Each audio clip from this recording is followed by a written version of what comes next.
Guest for this morning, State Representative Jason Dawkins. Philly area Pennsylvania State Representative Jason Dawkins is scheduled to join us at the top of this 10 o'clock hour. In the meantime, we will open up the phone lines. Phone lines are open too as we talk to our Philly area elected officials. 215-634-8065. Toll free, it is 866-361-0900 here on Reality Check. 215-634-8065.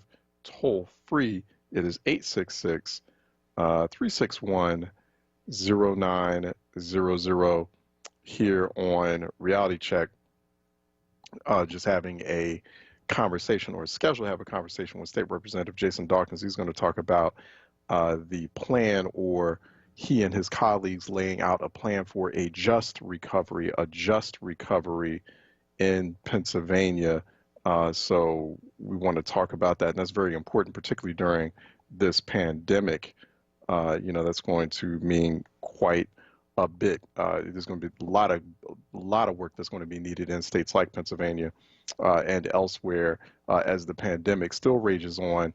A lot of states actually stepping back on or retracting, returning to, considering even going back to, if not much more cautious reopenings of economies. I've been hearing conversations and whispers of going back to stay-at-home orders or being a lot more rigid in terms of physical distancing, as a lot of states are trying to reopen, particularly with many coronavirus spikes and cases, many coronavirus infection rates on the rise again. So we're seeing that in a lot of states. Pennsylvania not being among those states that's experiencing the recent surge in increases. We're primarily seeing that in the south and the west of the country. But definitely there's a lot of worry about the spikes that are happening in the south and the west of the country, and particularly happening in many of those what are defined politically as those red states, particularly where you have Republican governors who were in charge of what's happening in their particular state. People are worried about it spreading to other states, or, so it's definitely sort of a day-by-day situation and trying to figure out exactly how bad it is currently and how bad it will get, particularly as we're headed into the summertime. 215-634-8065. Toll free, it is 866-361-0900 here on Reality Check. Before we get a little bit local and state and regional, just hope everyone is paying attention to some of the national news and things that are happening on the national level. There are a number of leaders on Capitol Hill and talking with some folks in D.C. about this as well. But you have outrage, obviously, on the Democratic side about this, but even on the Republican side, outrage about recent reports that the Russian military, Russian intelligence paying bounties on U.S. troops, or paying Taliban soldiers or Taliban insurgents in Afghanistan for hits on U.S. troops. Those reports have been, over the past few days, have been gradually coming out. It is highly troubling and very alarming.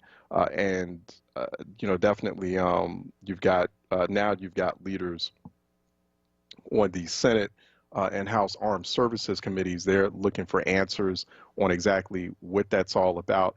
How much intelligence the president knew. The president keeps he keeps sort of waffling on this and not really getting a straight answer as to what he knew and at what time. It's pretty clear, it's pretty evident in the reporting that he knew about the intelligence, even though he's acting sort of publicly and in tweets that he didn't know anything about Russian bounties on U.S. troops. But definitely something to look at. It's a developing story. And we may try to bring some folks on a little bit later on this week, if not next week, to talk about it and to get a sense of what's happening on Capitol Hill and where things could go. So, but now we're starting, I'm starting to hear whispers again, too, talking to different congressional staffers. Some folks are, I'm not saying it's going to happen, but some folks are considering an impeachment repeat. So now we've got like even more accumulating evidence of high crimes and misdemeanors by the president, accumulating evidence, particularly with the way the pandemic, the coronavirus pandemic was mishandled, more evidence that might be a lot more convincing and persuasive than the previous impeachment trial. So I don't know. I'm not saying it's going to happen, but talking to folks on and off Capitol Hill, that's definitely something that's been on the minds of folks, particularly over the past few days.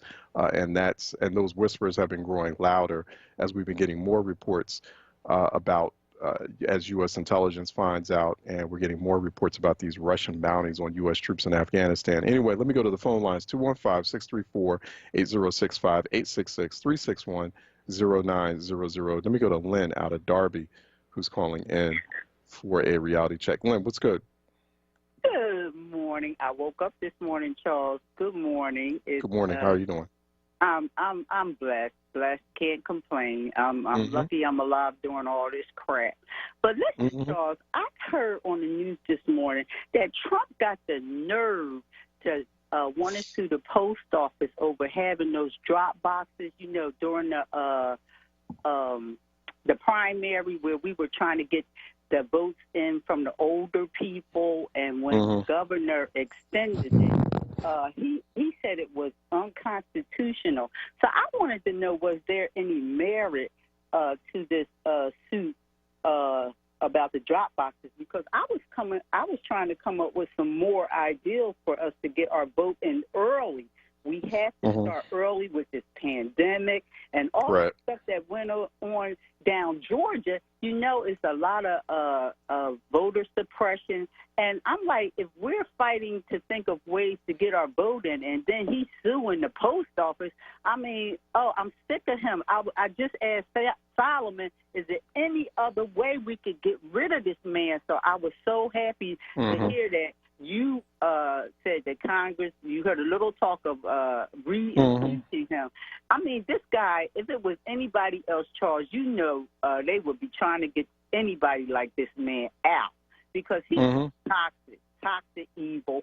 And I'm going to call my senator and ask, is there any other way we could get rid of his foulness is just as up there with the police brutality videos on Facebook. I can't even watch that crap no more. And every week, I'm just feeling overwhelmed with all that. And I thank God I'm a Christian, can go to the Word and pray, meditate, whatever. But it's just getting a little bit unnerving. And I wanted to know, was there any merit in him suing the post office for those drop boxes? Because that was a great idea, and I didn't want it to be extinguished. Thank you, Charles. Yeah. Thank you, Ms. Lynn. Yeah, I appreciate that. And, even though I'm hearing whispers about that, people sort of kind of reconsidering or having brainstorms about impeachment or an impeachment redux, I don't think, and even the folks that I talk to don't think that that's going to happen. You may not even see a scenario. There could be like a wild scenario where if we get into November and, the margin of victory for, say, Joe Biden is so slim, even though it's very clear that, say, like you get a scenario, I'm not saying it will happen, but you get a scenario where Joe Biden wins on election night, or, we find out like a week or two later that, okay, well, Joe Biden won after we get all the mail-in ballots. But Trump doesn't concede and he doesn't want to leave.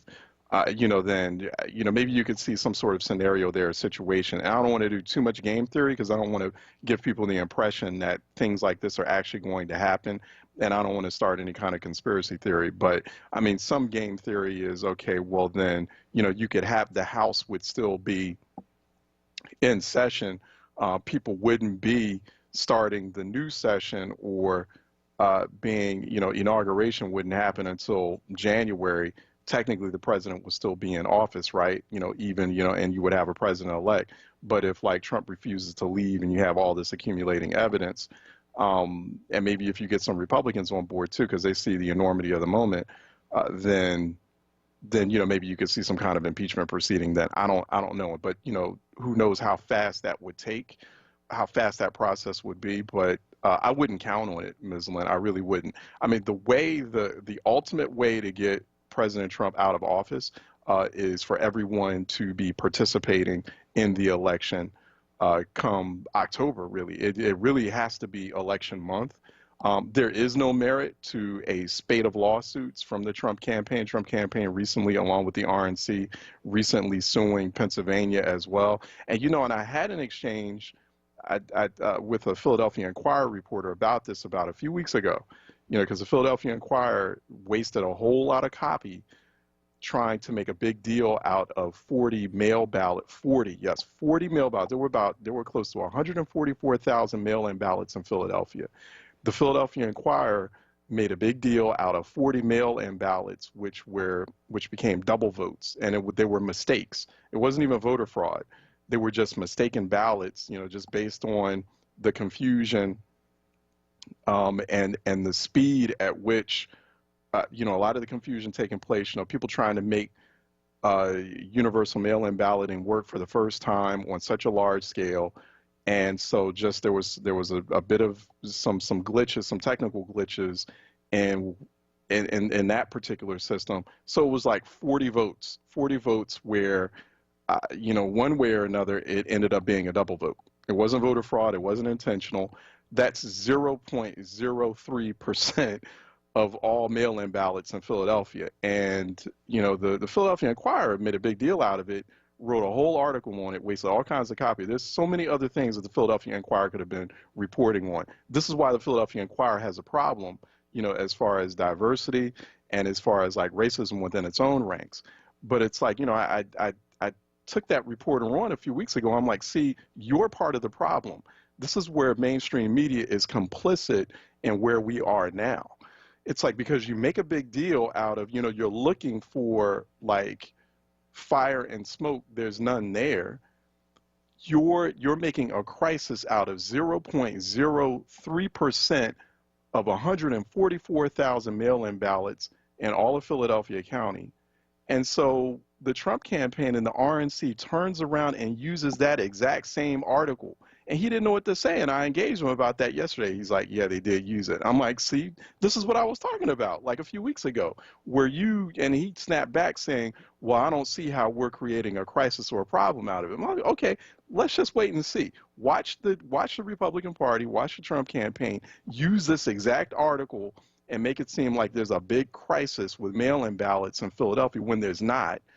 There's no fire, there's no smoke there.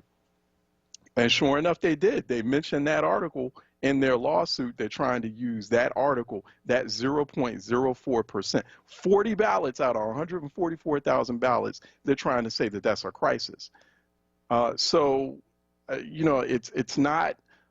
It's just another attempt, and you're going to see more of this escalate over the next several months. It's a new attempt at voter suppression, at trying. Republicans are very afraid.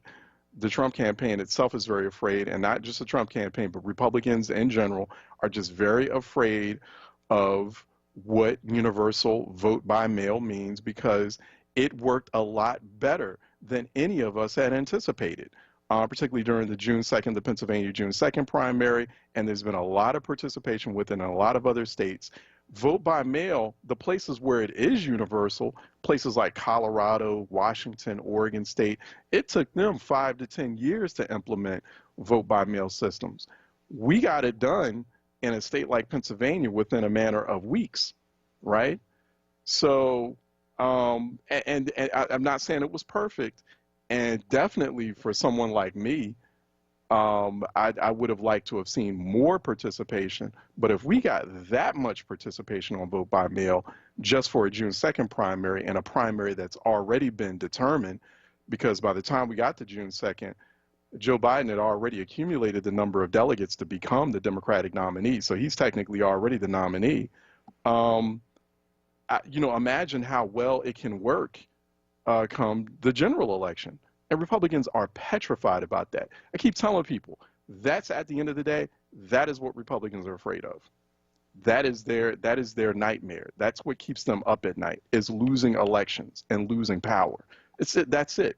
It's not like, speak ups or speak outs or even protests for that matter. Even though protests are essential, I'm telling you, if you want to scare the bejesus out of Republicans, You want to keep them up at night. You want to run them off Capitol Hill and out of the White House. Everyone's got to vote. Everyone's got to participate in this vote by mail, and it worked a lot better than we had all anticipated. We got a lot more response with that, and that's a good development. That's an encouraging development for the general election, and that is the way to finally, I'm not going to let us and let voters off the hook. Like, we got to get it done in October, November. Let me go to Jamila out of North Philly, who's calling in for a reality check. Hey, how are you today? Hey, Ms. Jamila, how's it going? I'm doing good. And to the audience, as much as I am, as a committee person, focused on what will happen in November, because getting the vote out is going to be very important with all the things that we know are going on, the pandemic and et cetera, et cetera. But I just want to say that all politics are local, you know? We seem to be fixated on just the federal level and Trump. You know, it's very interesting. But we're not focused on what's going on here in Philadelphia. I have watched city council's activities, I'm going to say, where black folks especially did not get the kind of entree that others have gotten to talk about the budget hearings. I've seen our politicians on Zoom, meetings with community groups, but here they come here on Saturday morning, especially with Cody's show, and just talk. One-way talk is propaganda, and I'm really going to write a letter about it, because it's just not a value to our community. This is the source we have, the only source in Pennsylvania, and they come here with propaganda telling us how great things are. I will say this, though, Ms. Jamila. I mean, but there's a certain value to that. I mean, I understand what you're saying. I do, and I agree with some of that frustration, because it's and really that the elected class really has to do a better job of connecting with the grassroots. They're at the grass tops. They got to do a better job of connecting with the grassroots, and then they wonder why people are so disenchanted with what they do in City Hall, why people are, pretty much like either disenchanted, feel unplugged from it, don't know what they're doing. They can't understand why people are criticizing them. But there is a certain value, though, when we do bring elected officials on a station like WURD, because if those black elected officials, or if those elected officials weren't coming on a station like WURD, but they were going elsewhere, we'd have a big problem with that. So we have to, there's always room for improvement and refinement of that conversation, of that discourse. There's a humongous amount of room for improvement on that. And elected officials in Philadelphia, and black elected officials especially in Philadelphia, have got to do a lot better, and they've got to figure out ways to connect better with the grassroots. But I think that different programs here on WURD are going to have a different way of having conversations. We have a different way of doing it here on Reality Check, and they're going to have a different. And I think there's a lot of value in that, and I think we should appreciate that. Sometimes it's valuable to just like kind of, whether you agree with them or not, to kind of sit down and hear what those elected officials are saying on the record, right? So I think that's but to your point, yeah, I mean that there has to be pressure on the city council. There's a lot of things that transpired in that last city council session on Thursday that I'm not happy about either, that a lot of people aren't pleased about. And so that's going to your point, it's, all politics have to be local, and we've also got to be a lot more. People are complaining about things that are happening in City Hall and about the people that are there, but then we have the low voter turnout when it comes to local elections, right, Ms. Miller? We had that low voter turnout, right? But go ahead, I'll give you 30 more seconds. Well, the reason why is probably because I'm very much connected. So I see what they're doing. They are not coming to this community and giving us the pro and con and having us input like they do at other places. There's no way I should be in the 5th District where Logan Square gets a whole Zoom message, every question that they ask answered, but you come to a black station every Saturday and do the same thing. It's out of order, and it's disrespectful, really, to the black community. Yeah, no, I hear you. And but we have them coming on other programs, whether it be a Wake Up with Word or whether it be a reality check or whether it be others. I mean, there's just a variety of ways that we're having those conversations, and a lot. I mean, to their credit. Well, not I don't want to say to their credit, but I mean, let's give a little bit of credit on that, at least for like that those multiple conversations are taking place, but they're just taking place in different ways.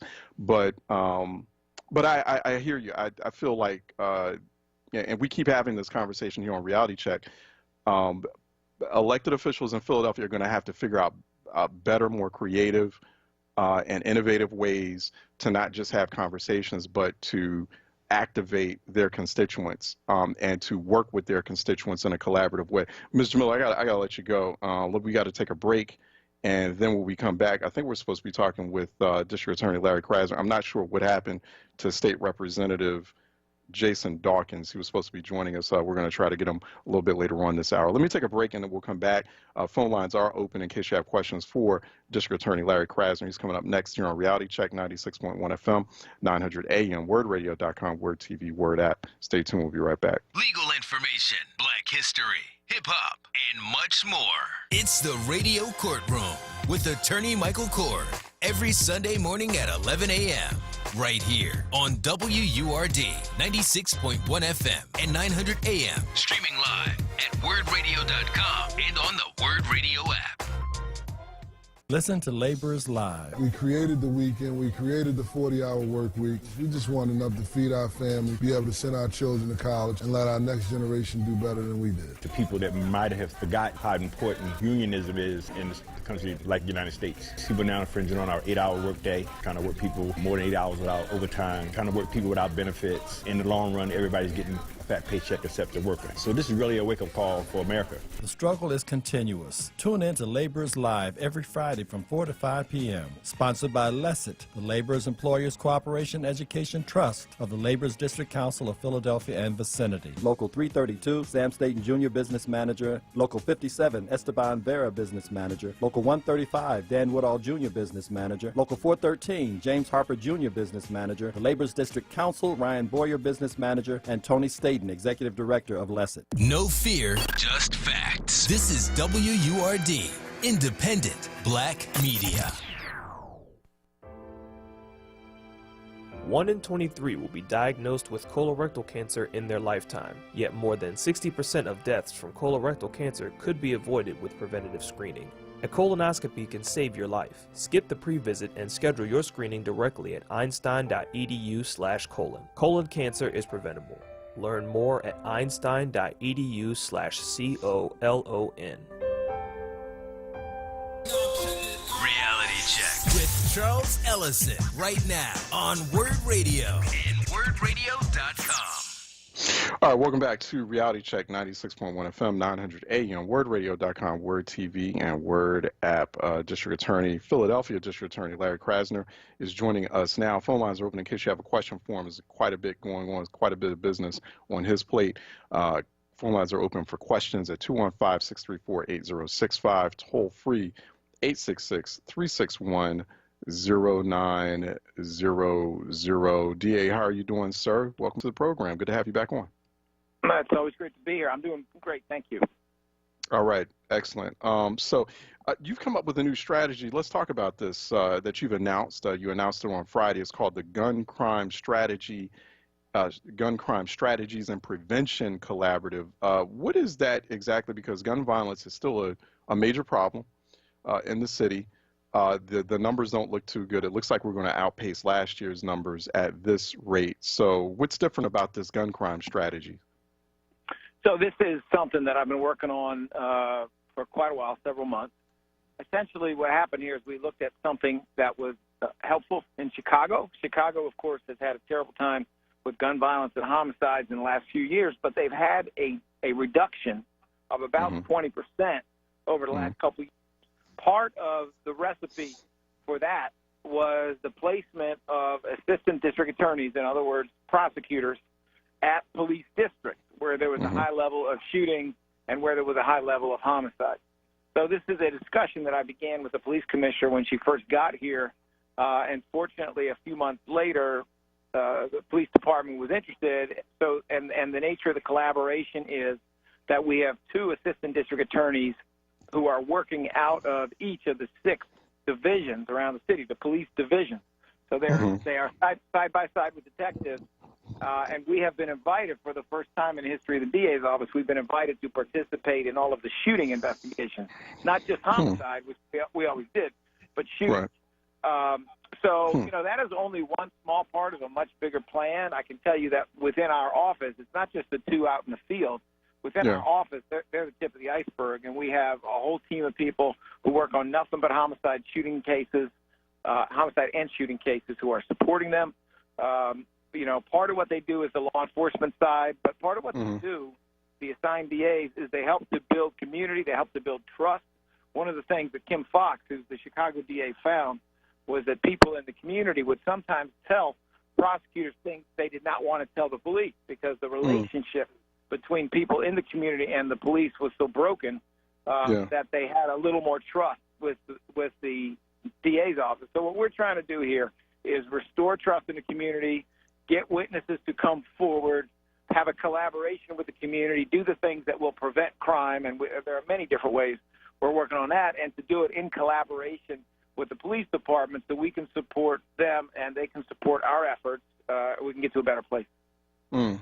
That's interesting. Clarify that for me. So, because some people might be listening to that and they may say that they may have been under the impression that the DA's office was always welcome to partner up with the police department on all sorts of homicide investigations when they happen. So clarify that for me. So this is the first time that the Philadelphia Police Department has invited the Philadelphia DA or assistant DAs to investigate just gun crimes. Is that it, or instances of gun violence?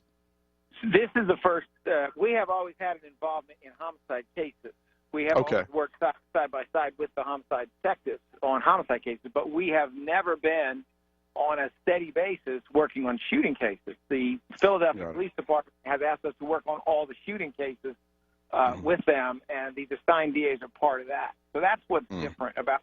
Sure, there have been individual cases, individual situations, but for the most part in Philly, police do the investigation, and it is the DA's office that charges and prosecutes. They mostly cover all the Sherlock Holmes, all the crime solving, and we mostly cover all the prosecution. This is a more blended role for us. Yeah. Do you think, because that's one of the big problems with Philadelphia, DA, is that the homicide closure rate is so abysmally low. It's like 40%. It's one of the lowest in the country, and so particularly for a big city the size of Philly. So you have like a 60% chance of getting away with murder in the city of Philadelphia, basically. And so do you think that something like this, because that's a lot of concern amongst citizens, amongst residents about that, do you think something like this, blending that relationship more, will actually help with the homicide clearance rate? And maybe that's one of the reasons why the police department is coming to you for that? Well, honestly, I don't want to say it that way, because I think we're coming towards each other. I think everybody understands that we owe Philadelphians better than what they're getting in terms of these outcomes. And yes, the closure rate is a serious issue, but let me tell you how serious. There are neighborhoods where there are high levels of shooting in Philadelphia, where during the pandemic the rate of closure is only about 15%. That's 15%. That means 8, almost 9 times out of 10 was involved in the shooting. And that is extremely serious problem in terms of the ability to stop that kind of behavior moving forward or hold people accountable. For some reason, we're not hearing you. It's really just a homicide. Sorry, Larry. We're not hearing you for some reason. You're going in and out. Can you hear us? It's pretty much the same act. So can you believe that this is a really positive development? I think that investigative things that can be improved. I think that there are prosecutorial things that can be improved. And I look forward to working together with the police department in that regard. For some reason, you were going in and out. I don't know if you were on a Bluetooth speaker of some sort or something, but it was we could hear part of what you were saying, but some of it seemed to go. Just to kind of give you a heads up, I'm not sure if you were aware of that. We're talking with District Attorney Larry Krasner Well, I understand that you're at a community event right now. You're probably in a car at the moment, so I appreciate that. We're talking with District Attorney Larry Krasner, and Philadelphia District Attorney Larry Krasner. We're talking about a new strategy that he's rolling out, his office is rolling out in conjunction with the Philadelphia Police Department, the Gun Crime Strategies and Prevention Collaborative. That's happening now. That was announced on Friday. Speaking of community and the community part of this, and you're talking about increasing supports for victims, co-victims of shootings and homicides. Also, the Chicago strategy, there was a lot of workforce development that was wrapped into that. That was another one of the reasons for its success with that new Chicago strategy and reducing gun violence up there. So, but we're in a moment of very tight budgets. So how do we increase those supports for people in the community to prevent them from engaging in that violence in the first place, and also increasing supports and resources for victims as well? You know, that is a great challenge. Can you hear me better now? Oh, yeah, absolutely. Good. There you okay. go. So, you know, one of the great challenges is that Chicago is not a poor town. Chicago, you know, it has its sections of poverty, but overall, if they need to find $100 million, they're going to find it. Right. And so what I'm talking about with the placement of prosecutors in locations was one part of a multi-layered solution. Philadelphia is not going to succeed unless we're able to try at least a few things at one time. And when we look at the cities that have a consistent pattern of crime coming down and also the jail population coming down at the same time, which allows reinvestment in things like public education that prevent crime, what we see is that there has been tens of millions of dollars of investment in community-based organizations for a long time. In more practical terms, just think of it this way. It's getting hot now, okay? It is getting hot now, and we all know every single year this is the time period when you have the highest levels of crime and highest levels of violence. We simultaneously have a once-in-a-century depression, pandemic. We have lack of economic opportunities. Unemployment among people making less than about $40,000 is almost 40%. We have an absolute mess on our hands, and there is no question that a summer jobs program, that other things that occupy 15, 16, 17, 19-year-olds, hopefully that pay, but at least that occupy them so there's something to do other than go to the corner and get involved in drugs and start shooting at a different corner. Whatever we put into that is extremely important, but you're right. We're in a moment when handcuffs are on all of us. All the things that we would love to do, even in the poorest of the 10 largest cities, all the things that we should be doing that seem to prevent crime, we're not doing. And this, I think, is part of the reason that there's so much discussion around defund police. A lot of people think that means eliminate the police. That's not what it means to me at all. What it means to me is take some of the resources that you have put into this outsized police department. We have a police department that is the fourth largest in the United States, and yet we are only the sixth largest, soon to be the seventh largest city in the United States. And it's been that way for decades. We have always had a police department that was significantly larger in proportion to population. Well, It is no criticism of police to say that some of that money might give us a bigger return elsewhere. And the $120 million increase that we have seen in the police budget, which is, closing in on $1 billion under the Kennedy administration, may or may not have why. It may be that money is better spent on some other things that could reduce the amount of crime as opposed to just being a response to it, right? So we need to think creatively about all this. And I say this as someone who is excited about newfound collaboration with the police department. But we need to be smart. Does all that money belong in overtime, or does it belong in forensics that solve crime and solve them quickly that we could have right now? But that would only cost a few $1 million. You're going to hear a steady drumbeat from the leadership of the FOP, not the rank and file. There's a hell of a lot of great cops in this city, but you're going to hear a steady drumbeat coming from the leadership of the FOP, which is nothing but money. Give me overtime, give me money. It's all about trying to preserve their role as the incumbent leadership of the FOP. They want no discipline, no accountability, and plenty of money. Well, that does not necessarily solve crime. We have seen that for decades. But I'll tell you what does.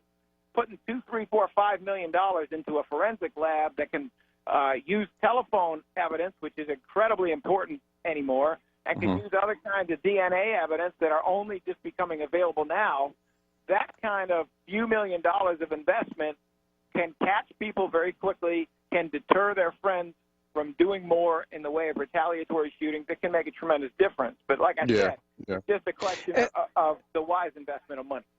And, speaking of investment, too, and collaboration, okay, so you have this collaboration with the police department, but one of the features that was unique about the Chicago program, or what Chicago was doing and how they were able to capture that $100 million, was they were getting it from a variety of philanthropic foundation. And also, Chicago also has like a major meds and eds sector. There's a lot of major world-class academic and medical research institutions in Chicago. What about collaboration with our big meds and eds sector in Philadelphia? Are we having conversations with the Penns, the Drexels, the Temples, with all these world-class research institutions in Philadelphia? Philadelphia is a center for that.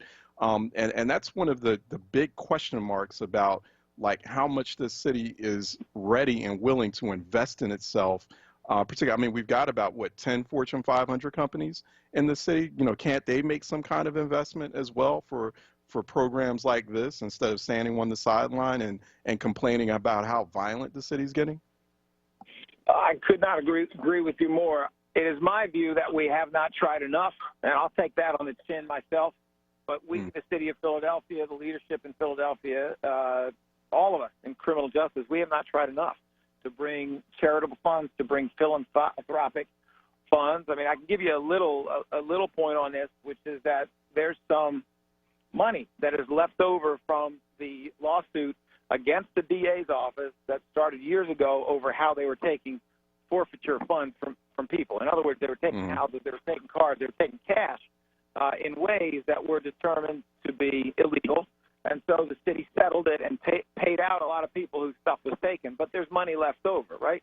And my office is right now in the position of having to tell a federal judge what we think needs to be done with that amount of money.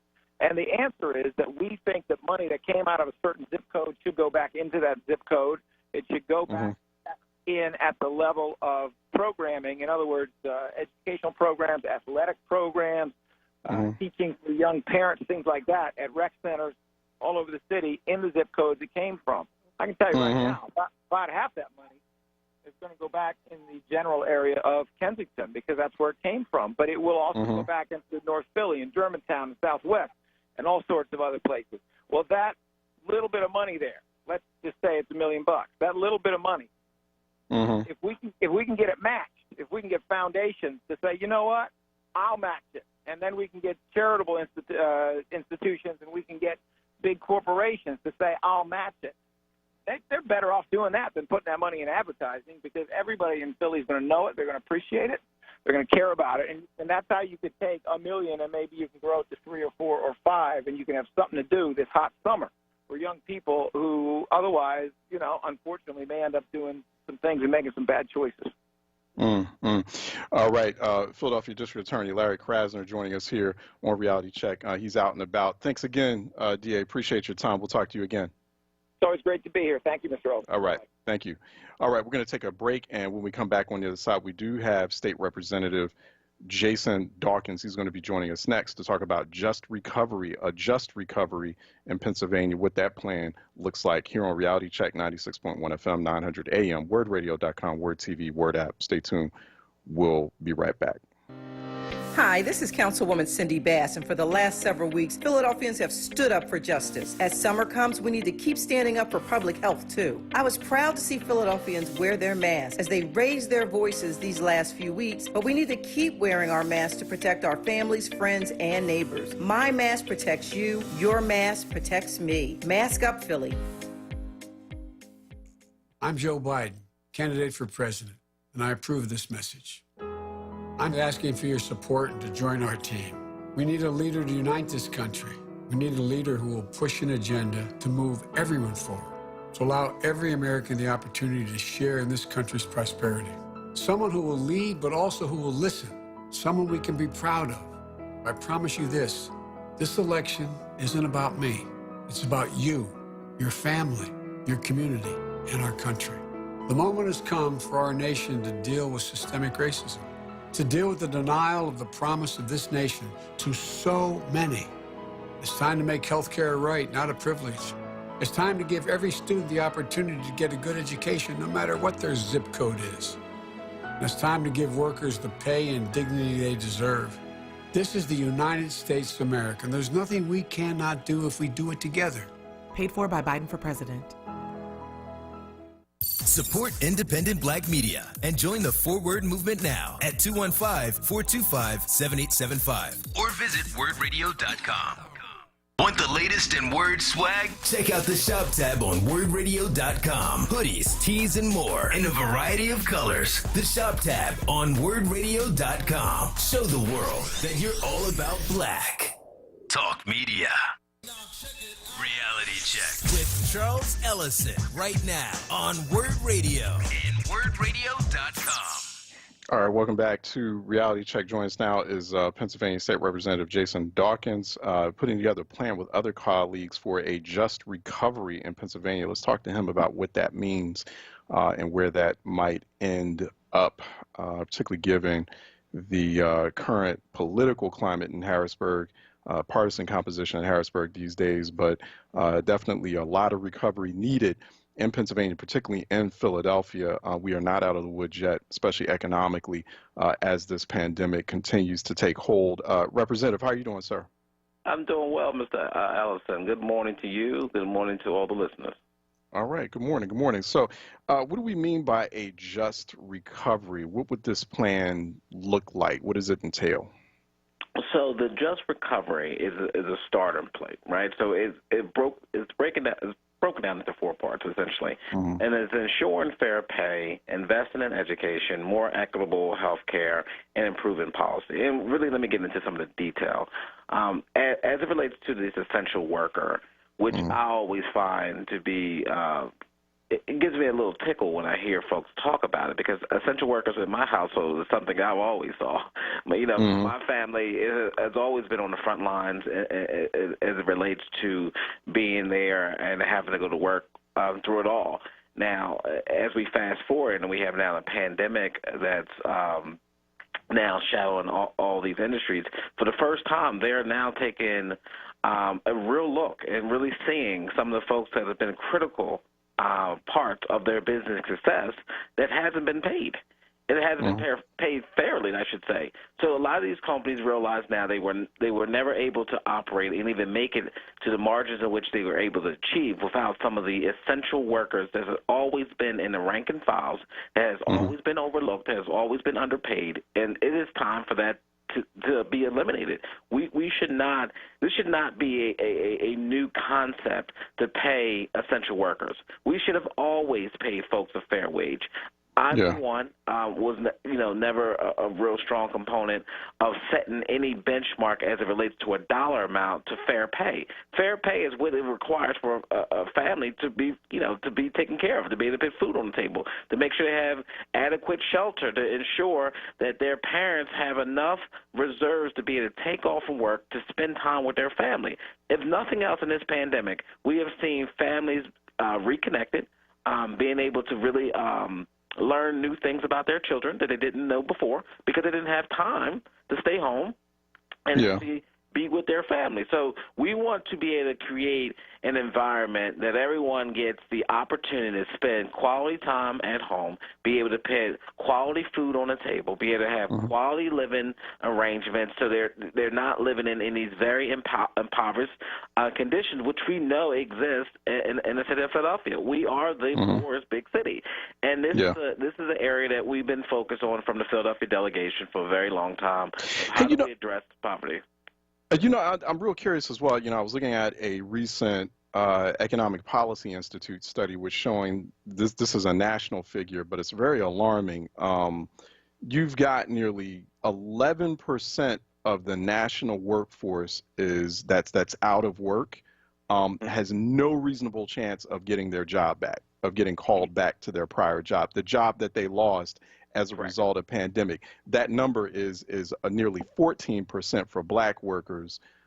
You've got about 25% of the black workforce that is out of work nationally. I don't know what those figures are like for Pennsylvania in terms of who can reasonably expect to get their job back. Does something like this address that? Because people have lost their jobs to no fault of their own. It's not something they didn't create the conditions. And you would think that these jobs would hire the same people back.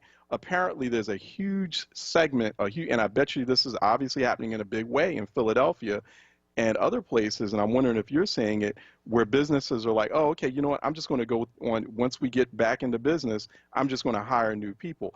That's cruel. It's just patently cruel. So is that something that you all are going to address?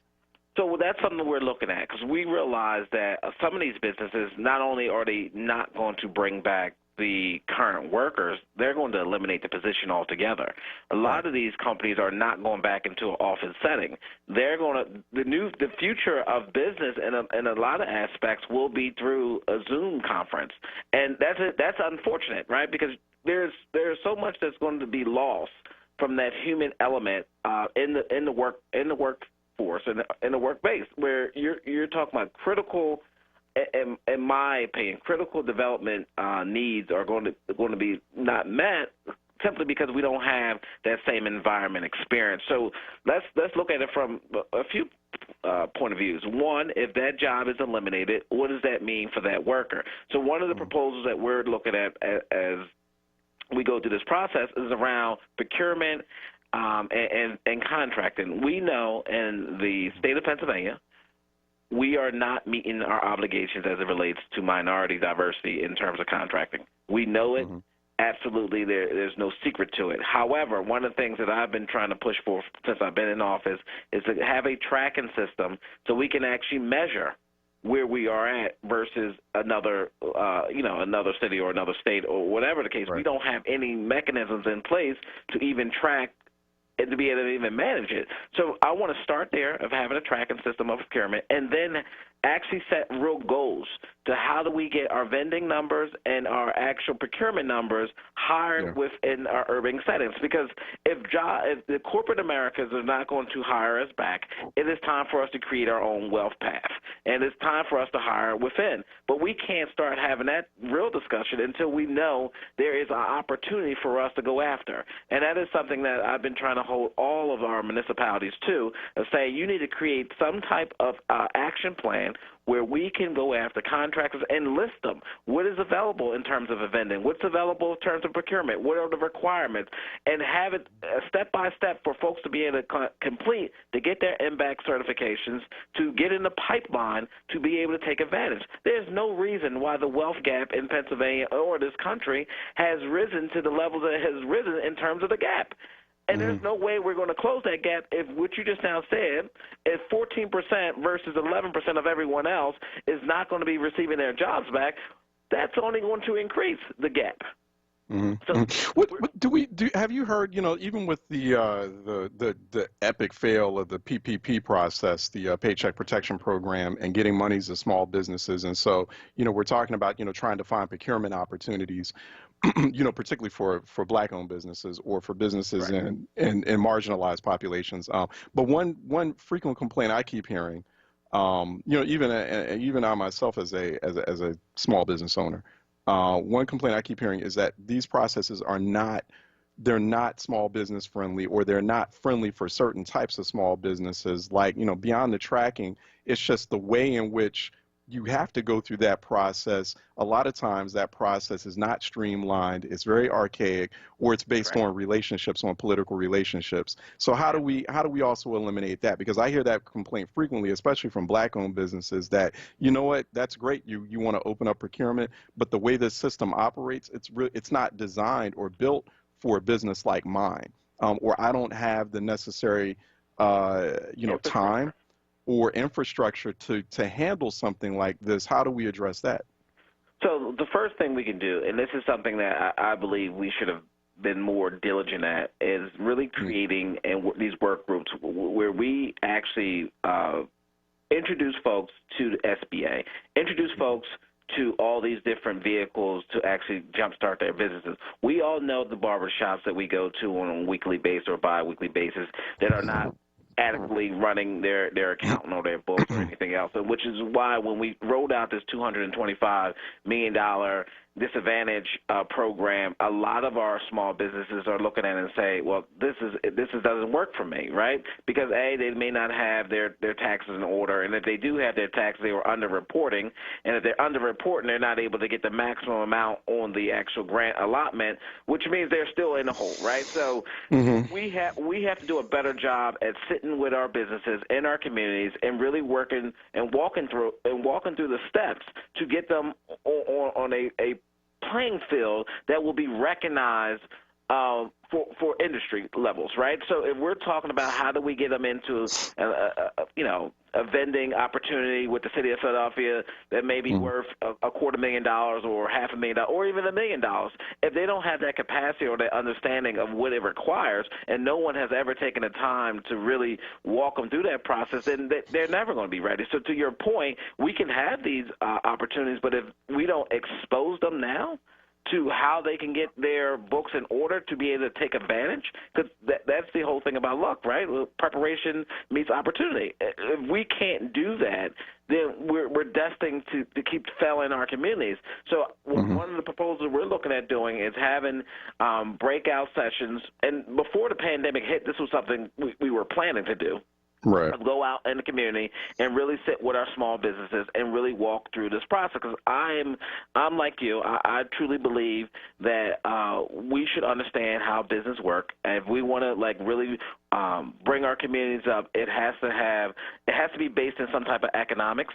And we know there are some social issues that need to be addressed. But if we don't figure out how we start taking care of our own folks in our own communities, then we're going to always be in a disadvantage because we're not going to be creating entrepreneurs or creating businesses that's going to be able to hire within our community, because we may recognize talent differently than corporate America recognizes our talent, because they may not understand our talent or understand the culture in which our talent derives in or thrives in. So we need to kind of get in the driver's seat there, similar to like how Tulsa did it in terms of the Black Wall Street. We have to get into that same mindset, especially coming out of a pandemic, because there's no one going to be coming to save us. There's no rescue squad for the urban communities across this country. We are going to have to figure out how do we really build an infrastructure and foundation for us to actually bring up our communities, because at this point, I think the pandemic has really shown the disparities in terms of care in the Black communities, which is, it was a godsend to have the Black doctors come on the board, because if they did not do what they did, then most of our folks would have never been tested. So it is important that we take a little ownership here and really work at some type of coalition building, and have elected officials, have community leaders, and business owners come together and put together workshops where we go into communities and really hold the hands of some of these businesses and get them onto a playing field that is equitable. If not, then you're definitely we're going to miss the opportunity.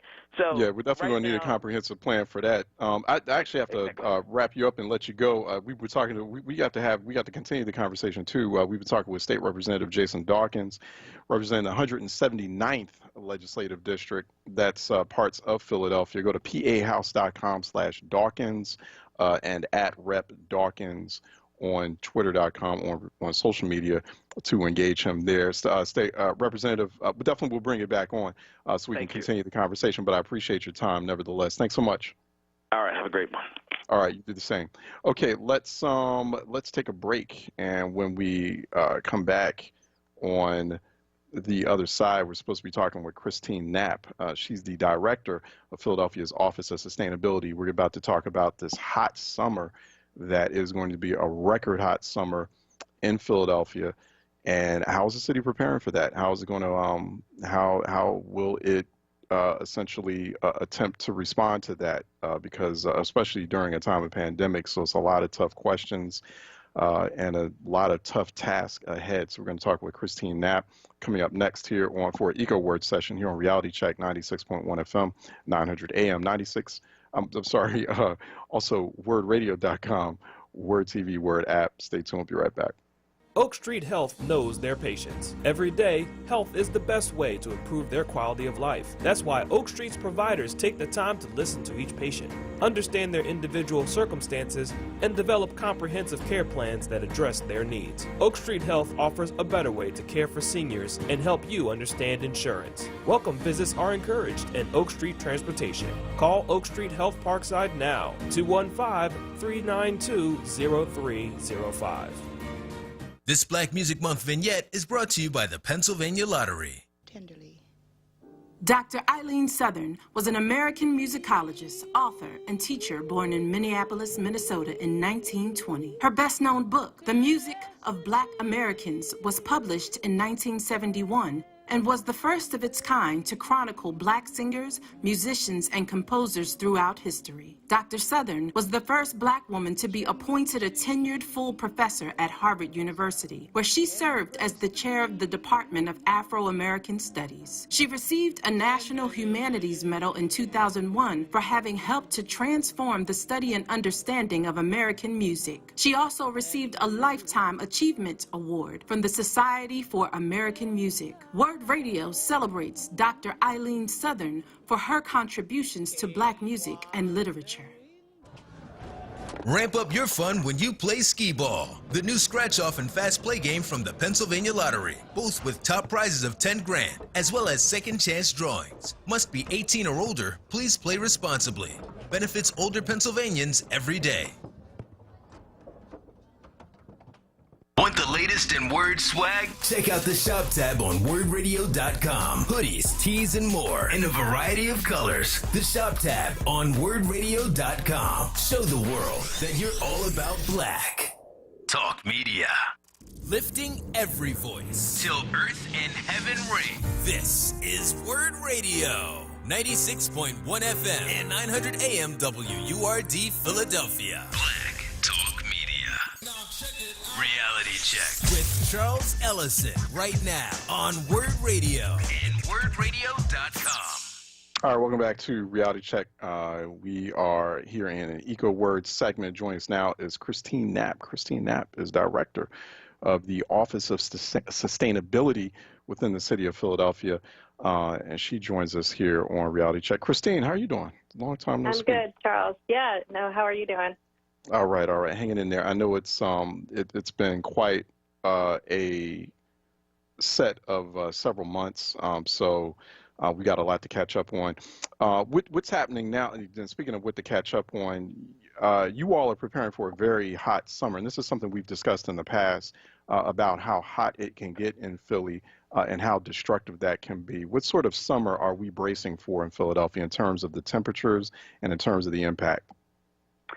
You know, it's always hard to predict what the weather's going to do, of course, but we, are already experiencing pretty hot days. So we, I think we can expect that it will be hot. Whether it sets records or not, we'll have to see. But we know that the real issue this summer in particular is that because of the virus, more people are going to be staying home and they're not going to be able to access some of the same resources or places that they're used to accessing to help with cooling. So, malls are closed, movie theaters, places where people might go for air conditioning, but also city pools are closed. And we're not sure what's going to happen with libraries that usually serve as cooling centers yet. So there's, we know that people are going to be looking for new ways to stay cool and to, be able to relax this summer given the, the complication that the virus is presenting. So we're trying to work on new strategies.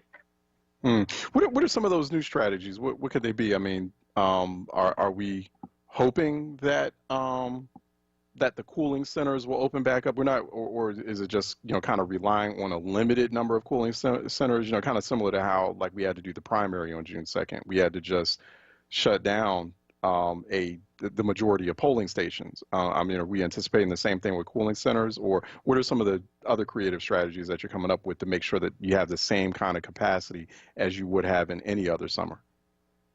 Yeah, on cooling centers specifically, it's really hard to make a call right now. The Health Department and the Office of Emergency Management are the lead agencies that work on sort of announcing when there's going to be an extreme heat event and then activating city cooling centers in response to that. And they're really right now looking at the relative risks of, a heat exposure versus COVID exposure.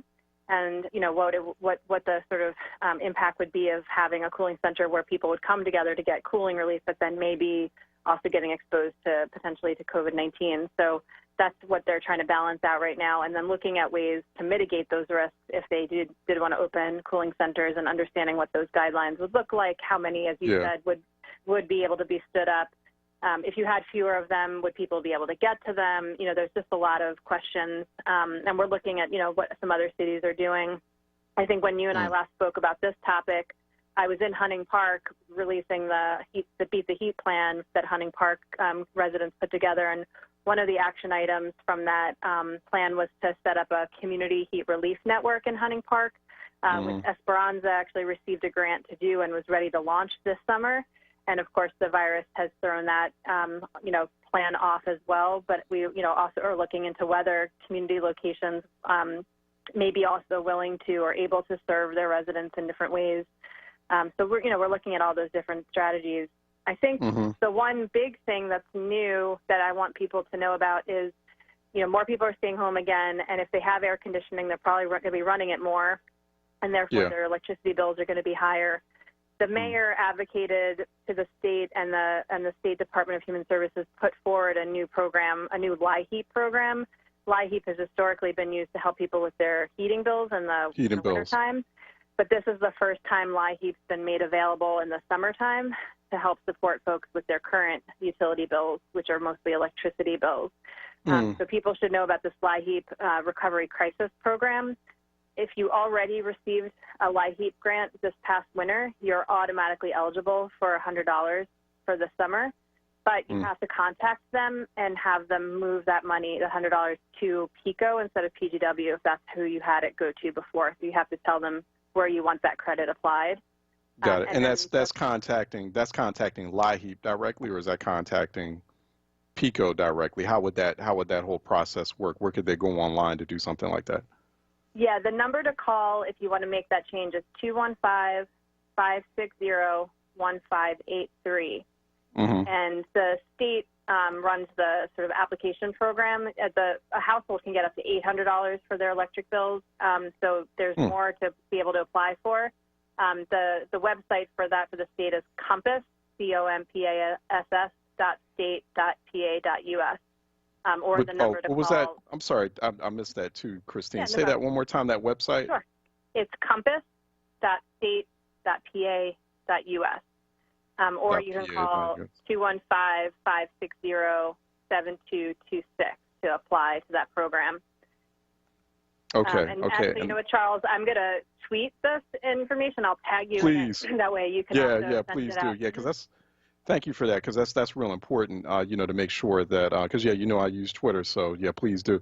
That would be great. And, to learn more, I am saying something online. So 215-560-1583 for those LIHEAP crisis grants. I'm seeing something at pgworks.com about that as well, that LIHEAP Recovery Crisis Program. It's now open. So it looks like PGW is doing something about that now, so that's real important, and appreciate that. LIHEAP, for those who don't know, Low Income Home Energy Assistance Program.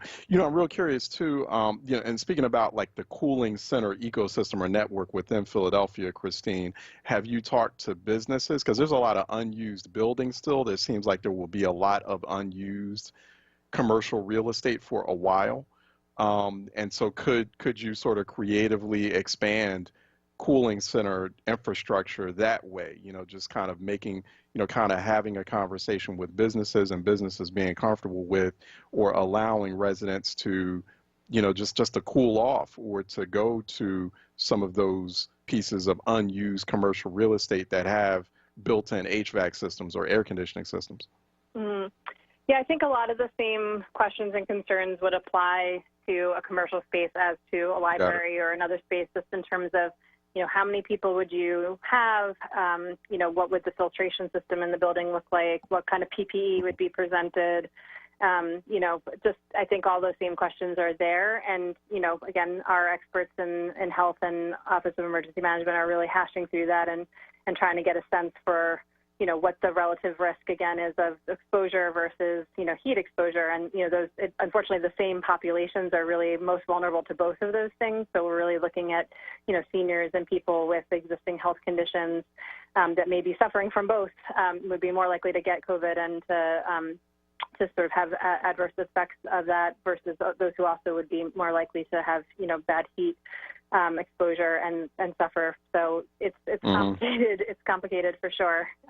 Right. Yeah. Mm-hmm. Yeah. One other thing it doesn't seem to come up enough in Philadelphia, because there's nearly half the city rents. I think it's like 47% of residents in Philadelphia rent. And so, there's sometimes this assumption that everyone has air conditioning or AC in Philadelphia. I know growing up, I grew up without AC. I grew up in a household without AC. So, a little bit later on, we got like the window units, but it could get really hot in Logan and where I was, and I was like, my room was in the hottest part of the house. I don't know how I graduated high school because I just did it. Well, you know what I did? I was just, speaking of cooling centers, I went to the library down the street and just to cool off. But then, once that closes, I had to make sure I got my homework done, et cetera. But, I got it done. There is this assumption, particularly as we're getting hotter summers, that ACs is just a luxury, that everyone has it, but not everyone has it. Are we starting to have conversations about mandatory air conditioning requirements for landlords? Because I've seen other cities talk about this, pass those ordinances that if you are renting, you have to provide an air conditioning unit in an apartment. Like, you can't just I know that it's mandatory for heat, but we're going to have to make it mandatory for air conditioning as well. Are we starting to have those conversations with landlord associations or property or property management associations or lobbies? Hey, listen, we need to go in this direction because the planet is getting hot. We're all getting hotter. So we've got to do something about that. Yeah, I think you and I talked about this maybe last summer, actually, where there was some advocacy that we were seeing, I think, from maybe some of the CDCs around this topic and seeing some other cities moving in that direction. And I think, in general, as we said then, I think a lot of our existing systems that are set up around a sort of a climate that is not going to exist anymore need to change. And one of them was the LIHEAP example, right, where LIHEAP's always been just for heating, but our winters are getting milder and our summers are getting hotter, and so those support dollars probably need to follow that path as well. And so I'm glad to see, this summer that change is in place. I think your question too, around if folks are, more likely to need support with staying cool than staying warm, should we be shifting sort of our attention in that direction? I think it's something definitely worth exploring. I think part of what my work has been in the last few months and thinking about this work is, what can we do right now this summer in this emergency response of this very unique circumstance? And what can we do in the longer term to kind of really address these issues more holistically? And so there's things sort of in the next 2 to 3 months, to-do list, and then there's things on the longer. And I think that's probably a little bit on the longer side, but definitely worth exploring. And I think just to go back to the LIHEAP example again, though, once people have that air conditioner, generally they're still also responsible for the utility bill. So we have to make sure that they can afford to use it if they have it, Yeah, I feel like, I'm hoping by this time next year, we're actually seeing movement on that. We got to figure that out. But to your point, even when I have that conversation, I cringe a little bit because it's like, how much do you want to rely on an air conditioning system, right? Not just because of the utility bills, but that has environmental impact as well. That the high electricity usage makes a city hotter, right? Particularly an old city like Philadelphia, that can be that has its pros but it also has its cons as well. Suddenly if everyone in the city of Philadelphia, all 1.6 million people, are using ACs, that could also be very destructive on a lot of levels. So we have to figure that out. What about other kinds of cooling. I know you all had a flask program that you were, because I mean, one other issue that comes up is just access to water, access to, people just get thirsty, or they need to hydrate, or they dehydrate, and that becomes very dangerous. Do we know also, like, how bad is dehydration in a city like Philadelphia, particularly when it is one of those hottest cities? Has that been a problem where we've seen a lot of people end up going to the emergency room because of dehydration? What are we doing to tackle that? Yeah, I don't have statistics on that, but we do know, that's one of the top, tips that we give folks in terms of staying cool and staying safe when during, high heat events, is to make sure you're drinking enough water and that you're staying hydrated. And, that could look like all sorts of things in terms of just eating more fruits and vegetables that have water in them. But, in addition to drinking water and making sure you're getting electrolytes to sort of hold that water in as well. But, yeah, I don't have the statistics. I would, just also encourage folks to think about their public parks as a, sort of a resource for staying cool as well, and the shade that's provided there. And, when we worked on that hunting park plan, I think, the point that you bring up is there's things we can do to make the neighborhood cooler in the long run too, but we also have to help people cope in the short term with the high heat that's here, right? So it's a little bit of both, of how do we actually bring down the temperature of the city so we don't have to be running the air conditioning all the time, but also help folks in the short term when it is that hot, and running an air conditioner is part of that. If someone can run the air conditioner and have a really energy efficient home, that wouldn't, spike their bills that much and wouldn't result in that much of an increase in energy use and carbon emissions that are associated with it, then that's, the best place to be in terms of helping people cope, but also helping to meet our climate reduction goals.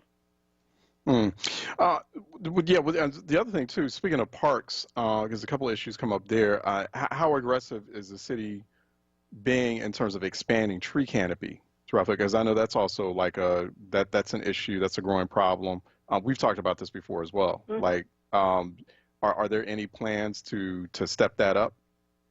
Yeah, there's actually a plan underway. There's a new urban forest master planning process that had started before the virus hit and took a bit of a pause to kind of figure out how to continue, but is now picked back up to move that work ahead, to basically take a look at the sort of tree strategy that we've been operating under is about a decade old at this point. So, refreshing that in terms of what are our goals, what are our strategies, what are the lands that could use more, by land type, that could use more trees, and, how do we pay for it and support the tree canopy that we currently have. I think I don't know if you saw the actual canopy data was refreshed, and we actually saw a loss in total tree canopy in the city over the last decade. And one of the sort of key takeaways is that we've planted a whole lot of new trees, but we've lost a whole lot of existing trees. We've actually lost more. And so we can't actually plant enough to keep up with the loss. So we really also need to be focusing on protecting. What's the loss? I'm sorry, Christine. What's the loss coming from? Is it like building and people cutting down trees, or is it just like old trees that die off? It's both of those things. Definitely development is a major factor. The age of our trees and certain diseases that come through. If you might remember, there was a ash borer sort of disease that came through. The spotted lanternfly right now is another one that attack trees. Storms, the increased severity of storms. You see trees knocked down all the time. There was a bad one about a month ago. All the trees near me, suffered some damage. So the combination of all of those things, is really resulting in a canopy loss that we just can't, again, plant enough to keep up with right now. And, even what we plant right now doesn't give as much shade as that, 50-year-old, 100-year-old tree that's coming down. So, just again, really using that data to help drive the prioritization and the new tactics and strategies, and knowing where we need to sort of invest our attention and our dollars. Is there, because I know you're involved in these conversations from time to time, as far as, things like air pollution in the city. And so, and we're looking for more investment in making the city, like during a time like this, cooler, making the city a lot more livable and sustainable place environmentally, ecologically.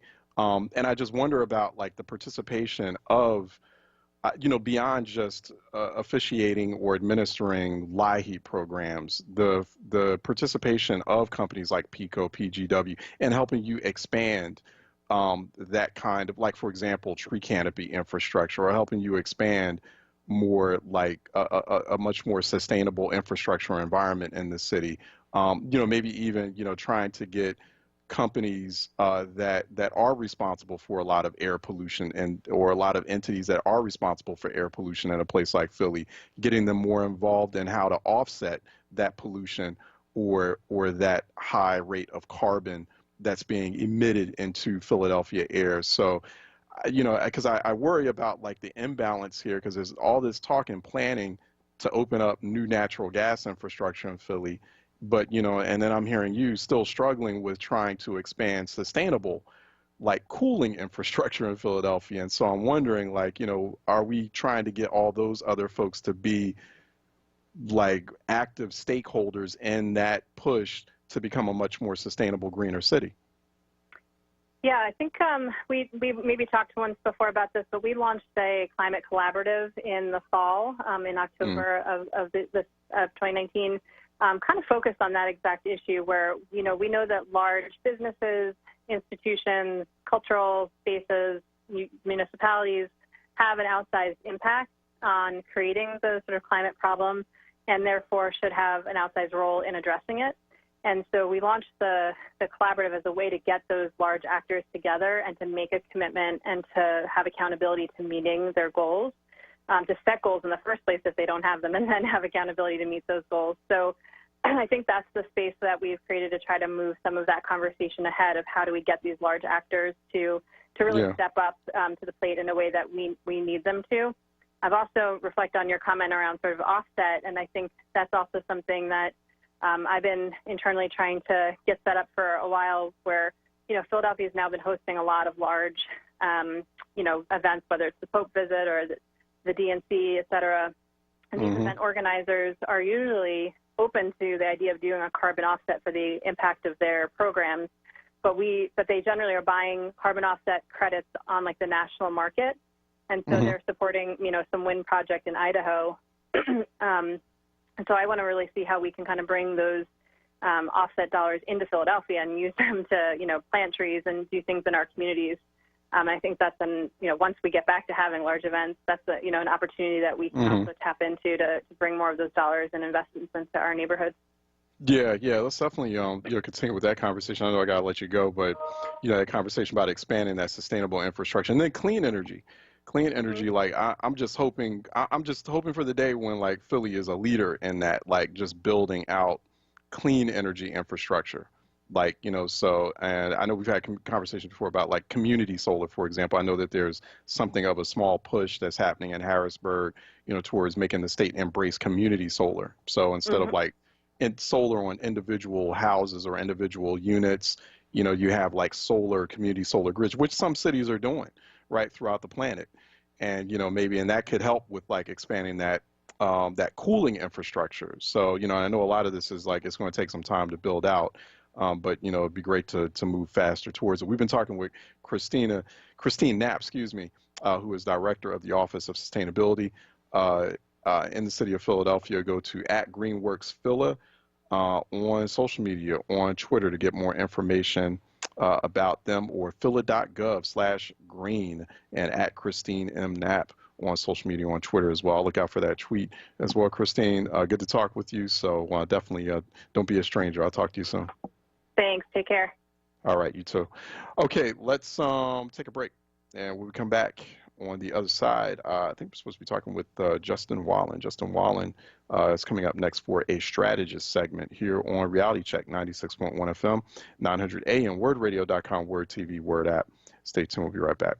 If you want to start your morning with mindfulness, motivation, and inspiration, tune in to Daybreak with me, Helana, here on WURD Radio, Monday through Friday from 6 to 7 a.m. I'm a health and wellness coach with over 15 years experience helping people to transform their lives. On the show, we talk health and wellness 360, from getting your mind right to getting your money right. So let's rise and shine together right here on WURDradio.com, 96.1 FM, 900 on your AM dial, on Daybreak every morning. Need a new mattress? Stop by to see Julian, the Mattress Man, located at 7421 Stenton Avenue. You deal directly with the owner, Julian, to ensure the best prices on name brand mattresses like Sealy, Posturepedic. Call 215-424-5550. That's 215-424-5550. Word Radio, 96.1 FM and 900 AM, WURD. Do you need health insurance for your children? The Children's Health Insurance Program, also known as CHIP, provides quality, affordable health insurance for Pennsylvania kids. CHIP ensures that kids can go to the doctor, receive health screenings and vaccines, and get what they need to live a healthy childhood. Families can be covered by CHIP no matter how much money they make. If you've experienced a recent change in employment or income, CHIP may be a good option for your family. Visit chipcoverspakids.com to apply or learn more. Paid for with Pennsylvania taxpayer dollars. Reality Check with Charles Ellison right now on Word Radio and wordradio.com. All right, welcome back. We are back at it here on Reality Check 96.1 FM, 900 AM in Greater Philly, Delaware Valley, wordradio.com, Word TV, Word app, beyond the Greater Philly area, throughout the nation, throughout the world. Go to @Ellison Report on Twitter.com and hashtag Reality Check as well. Saying hello to everyone on youtube.com/onWURD, facebook.com/forward. If you're watching us now live on Facebook Live, we appreciate that. So we'll get to you as well. I do appreciate everyone's comments and feedback. Let's bring on Justin Wallen. Justin Wallen joining us, as he occasionally does, as a regular contributor for our strategist segment here on Reality Check. Justin, how's it going, man?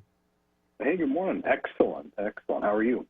All right. Hanging in there for sure, definitely. So I'm sure you've got to be watching how everything's, kind of unfolding.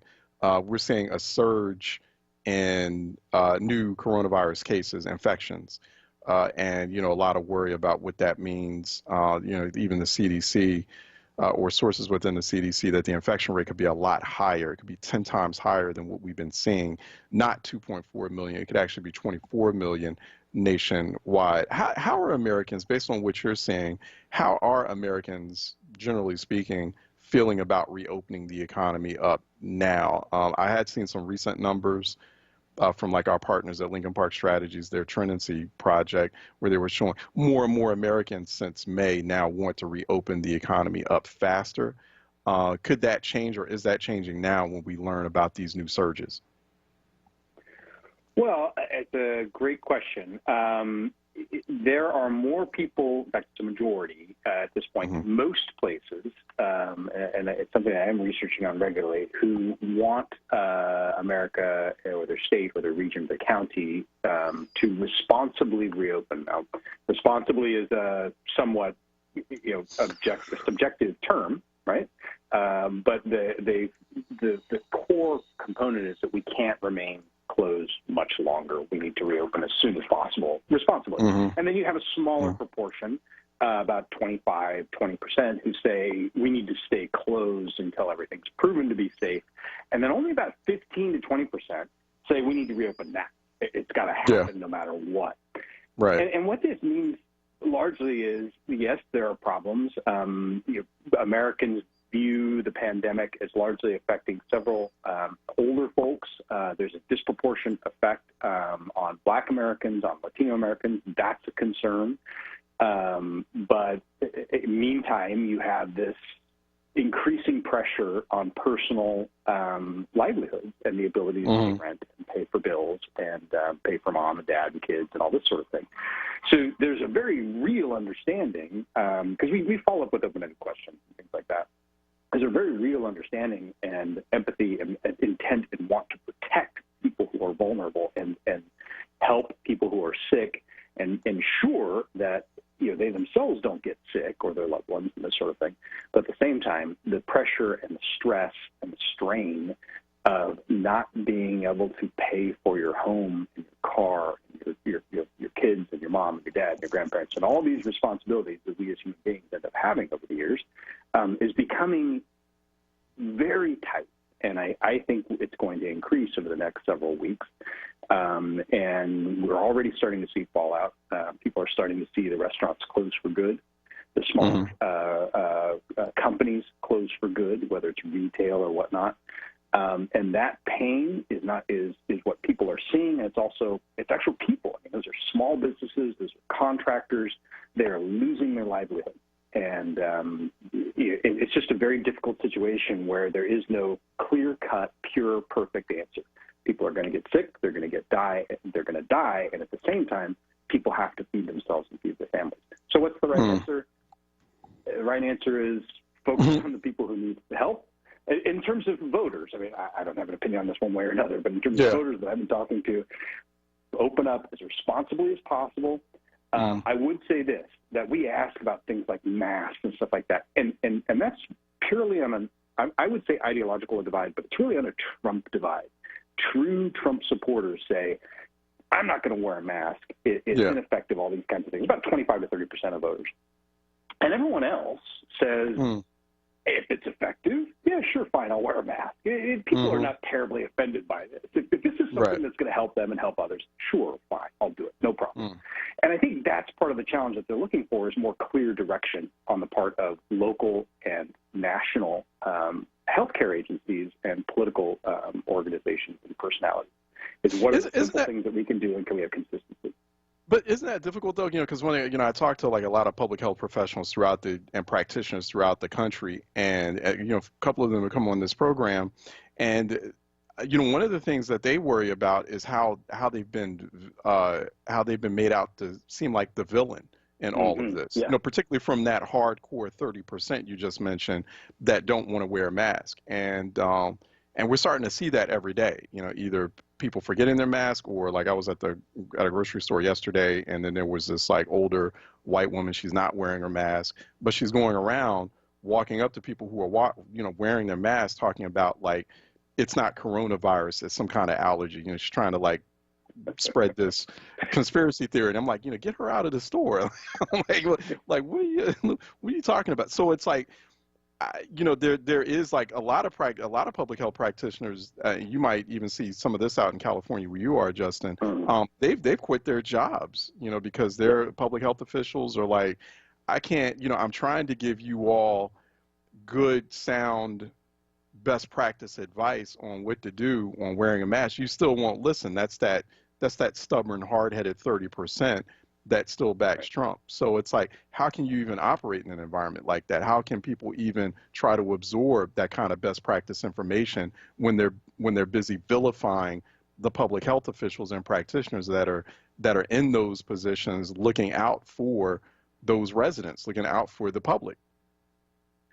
Yeah, it's a real problem. I mean, that's the issue with the vocal minority, right? The more vocal they get, the more threatening they can appear, or actually be quite threatening in the words that they use and the tones that they use. And I've seen that same what you're talking about, and I think there's been a couple articles about, certainly the Wall Street Journal, about people resigning in California. People have resigned. County health officials have resigned over fear. That should not happen, and Americans don't like that, and that sort of divisiveness, that sort of creating a vulnerable person. In general, that's not something that Americans like. Americans are not fond of bullies, but that doesn't mean that Americans don't have. America doesn't have bullies. America does, and I think people view that as bullying behavior.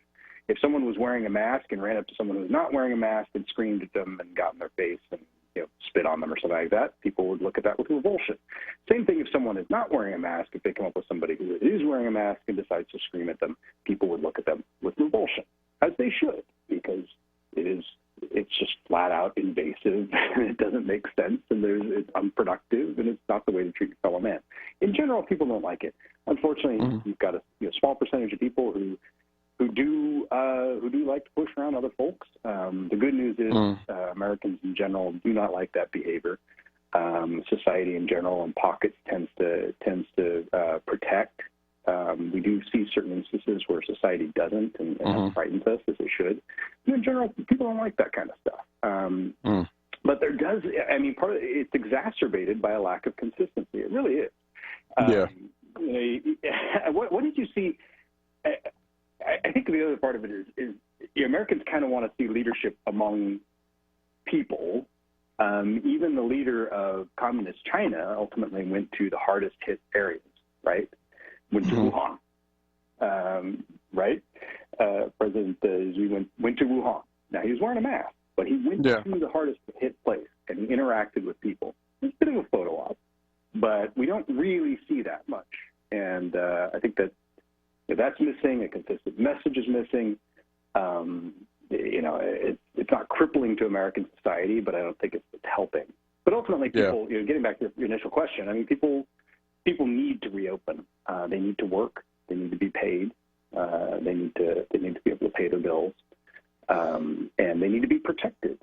So, now, as far as like this issue, because you have the Biden campaign, they're taking a much more aggressive stance. Like they're going to start like hitting the Trump administration on its failed coronavirus response, just epically failed. And so, is that going to be effective? I mean, because we've always assumed that elections were about people's pocketbooks, which, I mean, coronavirus has been about the pandemic has been about people's pocketbooks. People have taken a real big, severe hit in terms of loss of income, and the federal government has not stepped up in any way to alleviate that. So, is that line of attack going to work? However, like in an election like this, can that work with and I think I'm real curious about like whether that would coming from what you've been saying, will that work with independents, with white voters, with Republican voters, that sort of line of attack from someone like Biden? Not yet. There is an issue that's come up over the last several weeks that does work, and we can see its effect, but. It's not coronavirus. People still view this in different ways. There are people who do feel that the government has responded in a largely responsible manner. They do feel that the aid that's been pushed out has largely was intended to hit smaller everyday folks, and the intent was there, even if some execution wasn't quite there. There's a feeling that in general there was good intent. However, the real effects won't ripple through for a couple of months. I don't think coronavirus, right now, I don't see coronavirus affecting anything in a meaningful way.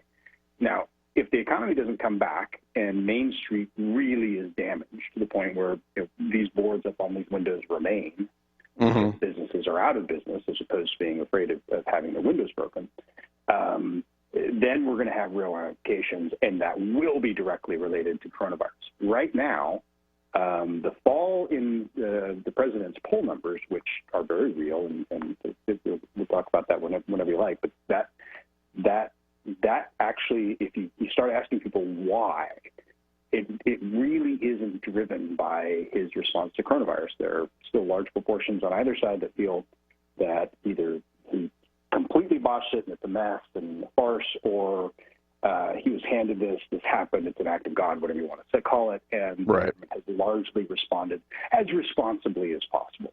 So right now, that's not a winning campaign issue. Could be very different. Interesting. In 3 months, 4 months. Right. Yeah, we got to see how that. How is how is Trump doing right now? I mean, once we get there was some really, stunning, allegations or stunning charges from John Bolton that came out of, excerpts from his book. We're also seeing the reports about how the Trump White House is mishandling the intelligence around the Russian military paying Taliban insurgents, Russian bounties for U.S. troops in Afghanistan. That's especially particularly amongst independents and Republicans, and particularly Republican voters who describe their allegiance to President Trump based off of some sort of patriotism. This is about them. I mean, a lot of these reports and charges and allegations that have been coming up paint a picture of an extremely unpatriotic, un-American president, as unpatriotic as you can get.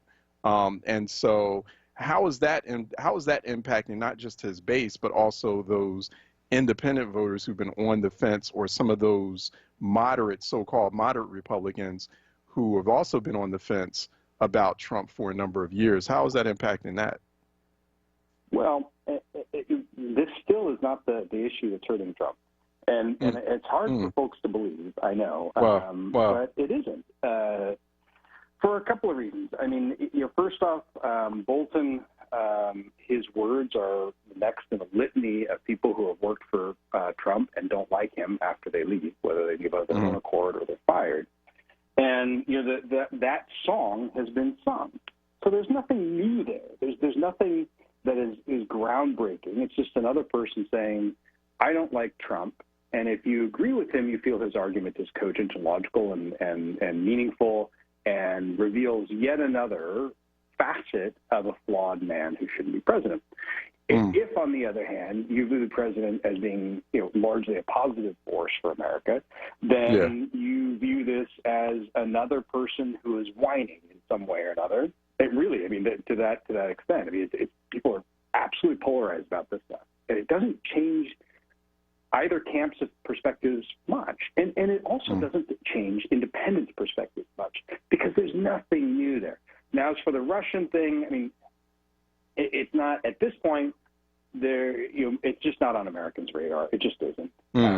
Whether they feel strongly one way or another, I don't know. I mean, you can argue about it all over the place. I mean, it's personally, I look at that sort of thing as being kind of you're watching Russia and previous to the Soviet Union over the years. I mean, they're an interesting group of people, and they tend to release information about things that have been ineffective to see if they can become effective. And if you're, for example, if you're the Taliban and you're at war with Americans, your job is to kill Americans. You don't really need someone to give you a couple of bucks to put a bomb next to an American. You want to do it. You wake up every day. That's your job.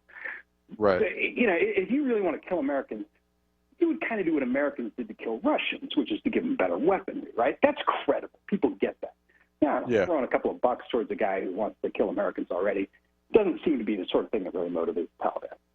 But that's just me talking. I have no idea. The reality is, in terms of American voters, it's just not on their radar. It's on our it is interesting. I like to kind of see how this kind of unfolds, especially when we talk to you next time, Justin. How that all unfolds. It's probably just like that 10 to 15% of the American population that follows these kinds of developments very closely. And you and I are probably in that bunch and other political junkies, but just the vast majority of Americans, obviously dealing with the crises in front of them.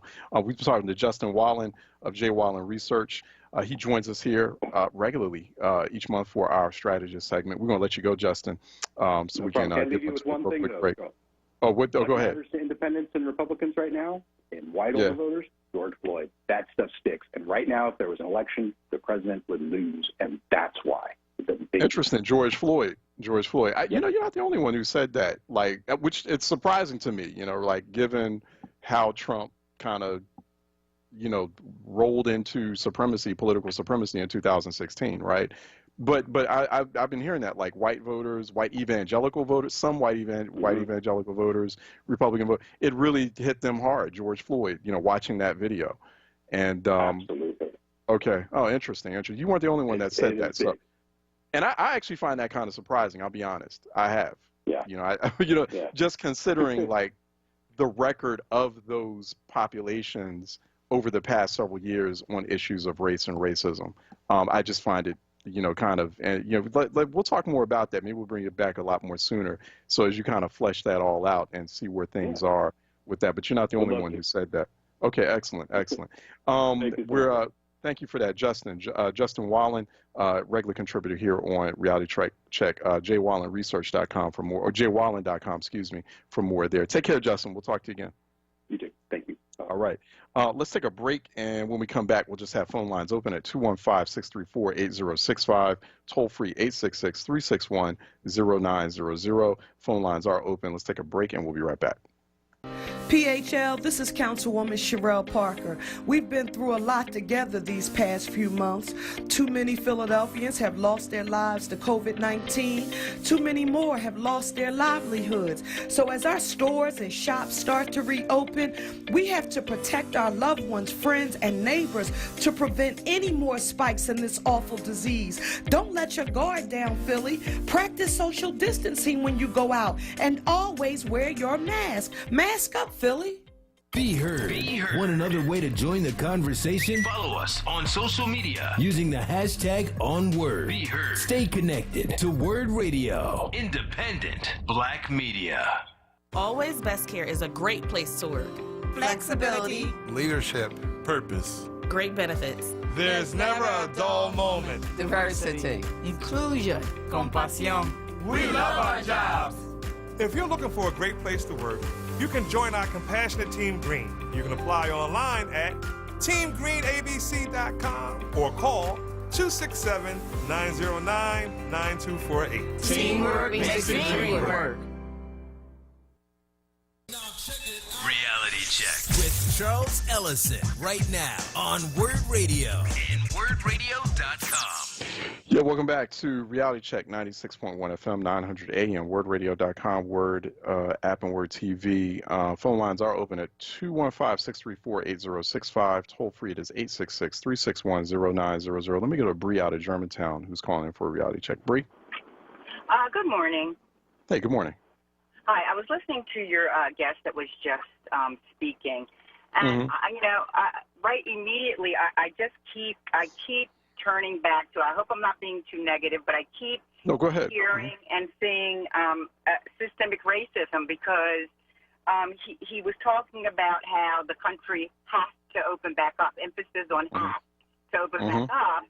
And, it seems like the emphasis, and I know that the majority of the businesses in our area and probably across America are predominantly owned by the Caucasian. I know that we have some businesses, but not many. But we had to open back up, and I think that's the reason why. And then it just seems to keep coming back to systemic racism because, okay, we are, I know that the virus is going to hit us harder, and Hahnemann Hospital's closed. There wasn't enough testing in our area. And, everywhere I turn, I just keep seeing systemic racism.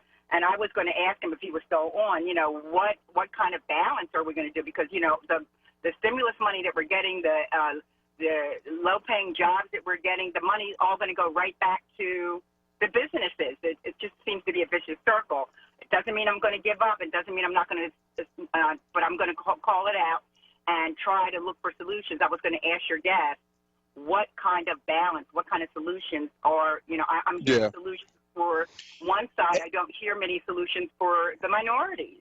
That's what I wanted to say. And I'm not giving up, and I'm keeping the faith, and I know that there are got to be some more solutions. Bree, I'm going to ask him your question on Twitter as well. So, so listen in too. I'll have a moment to send a tweet to him and ask that question. It's a good question. It's a good point. We bring on folks like Justin or Stefan Hankin or Mustafa Rashid, kind of give us that's why we have a strategist segment. I want to kind of, and I mix it up too. Justin has worked quite a bit on like Republican campaigns. So I want to get a sense of, okay, well, what are they talking about? And so I try to shut up. We can keep quiet for a little bit each time because we don't bring Republicans on or that perspective on quite often here on Reality Check, really on WURD overall. Most of them are afraid to come on. So I want to kind of, from a polling, he's a pollster. So I want to, that's what he does. He just like looks at the numbers, crunches them, looks at trends, happening particularly with Republican voters, independents, white moderates, or people who claim themselves as white moderates. And so I want to get a sense of, okay, well, what are they saying? What are they talking about? I just kind of want to get curious, and I want you all to be able to hear that conversation. But you're right. It's a very good point. Like, where do we find that balance? Because that is driven by systemic racism. That is driven by, like, views on race. For example, like I was seeing Ezra Klein of Vox, and he was putting out a tweet where he was looking at the latest Pew Research trends, which was showing that feelings or sentiments on coronavirus or how quick we should open up the economy or things like whether we should wear a mask or not is driven by partisanship. That was his explanation for it. It's driven by partisanship. You see the divides between Republicans and Democrats, and I tweeted back, I'm like, well, dude, it's race. Because you're saying those divides by partisanship, 86% of the Republican Party is white people. That's race. And it's racism. It's translating into racism. And so, you know, people are like, which is very interesting. What I find interesting, Justin's not the first person who said that. I've heard this from a few pollsters on both sides of the aisle, where they're saying that for some reason, the George Floyd thing has punched them in the gut. Like, they're not liking the way the president, even if they voted for the president in 2016, supported him, they're not liking the way at all how he's responded to this George Floyd moment that we're in. And he's losing actually white evangelical support of all things because of that. But, you know, to that point, I'm still suspect. I'm still kind of side-eyeing that, because I'm like, but, you know, at the end of the day, just last week, the Trump administration reached a milestone of 200 conservative, unqualified judges confirmed by the Senate, right? So they got all the judges that they want. So it's like, okay, so now that we got what we want, which that footprint's going to be there for decades, he now is in control of 11% of the federal judiciary, or his appointments are in control of 11% of the federal judiciary and about a quarter of presidentially appointed federal judges. That's a big deal. And these are folks who are not friendly to civil rights, not friendly to labor rights, not friendly to environmental rights, not friendly to black folks, period. Right? There's a whole bunch of federal judges. So they're like, okay, so well, now that we got y'all under control through the federal judiciary, and it's just one of those sleeper issues that we haven't paid a whole lot of attention to. We feel bad about George Floyd. Like, okay, like so that's why I'm kind of, but I do find it fascinating. But I think you are absolutely right. I mean, like, race one more point? Drives a lot of that. Go ahead. Mm-hmm. I do believe that it's very important to hear both sides, and, you know, Republican, Democrat, black, white, you know, everybody's perspective. But I think that we need to have open ears.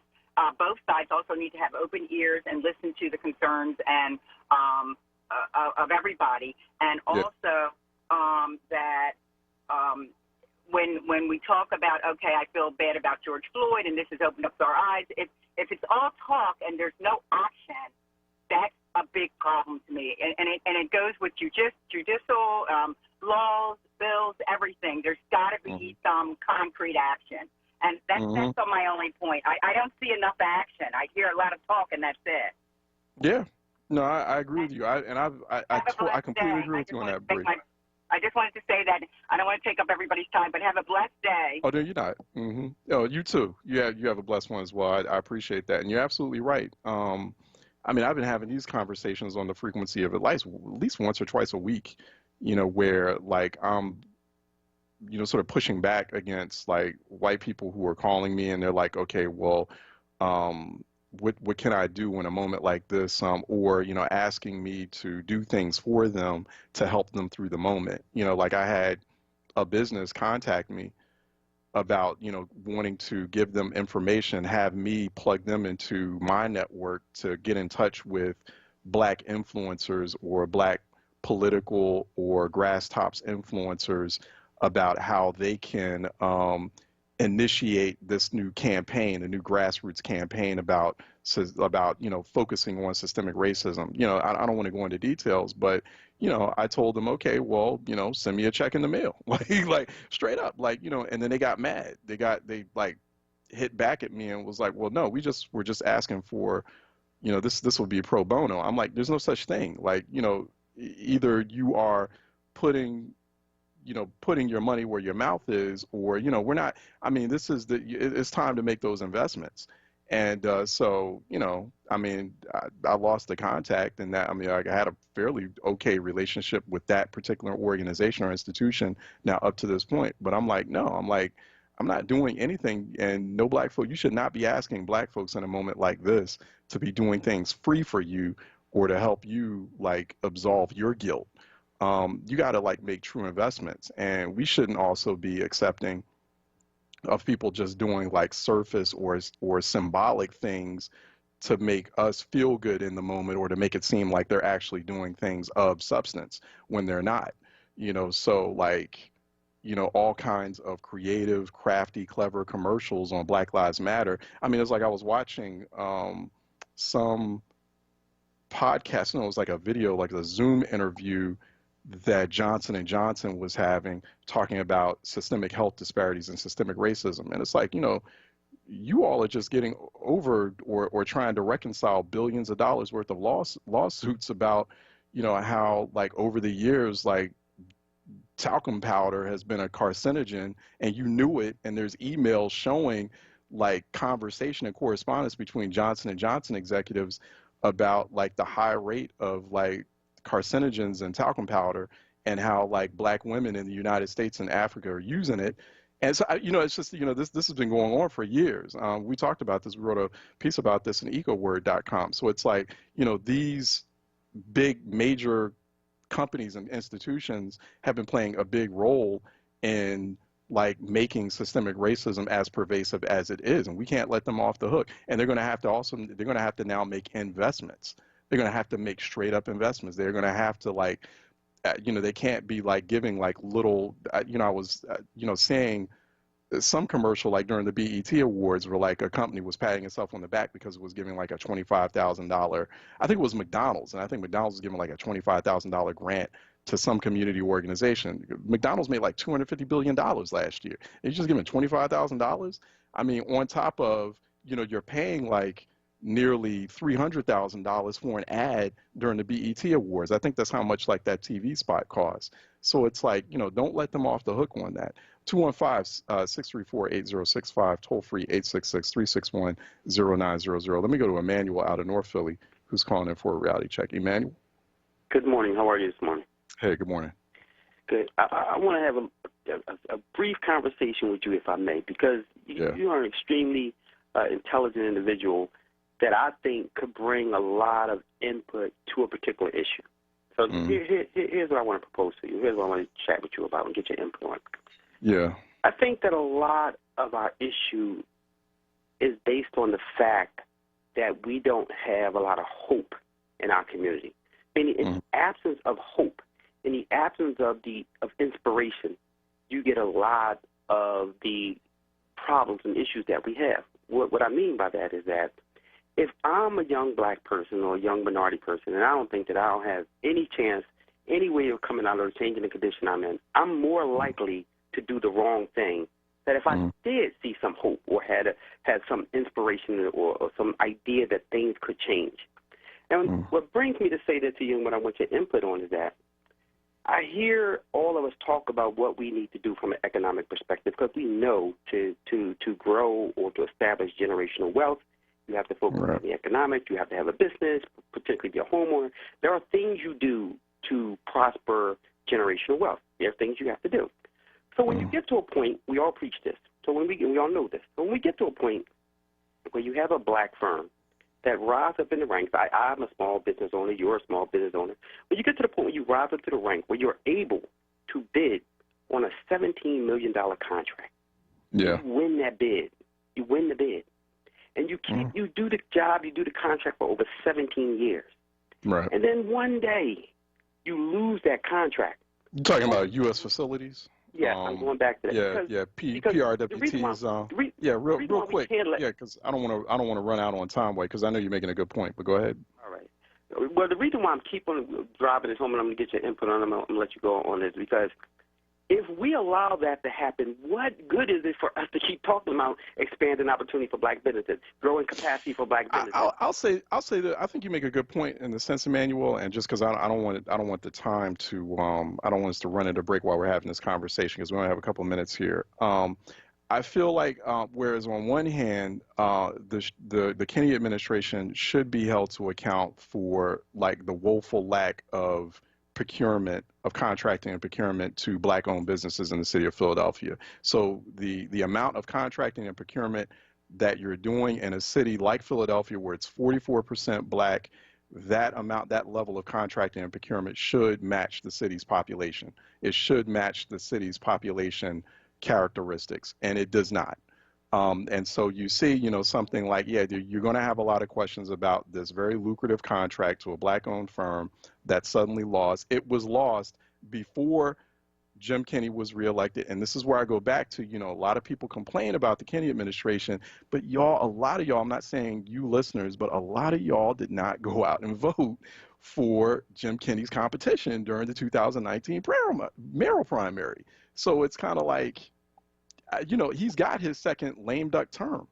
And so it's not a whole lot people can do about that because he wasn't held. His competitor, his opponent at the time, State Senator Anthony Williams, was making a big issue out of this, a big deal out of this. It didn't resonate. So now it's suddenly resonating after the fact that this big contract for a black-owned firm was lost after the fact, after Jim Kenney's already been reelected. And Jim Kenney's sitting up there like, whatever, I don't care.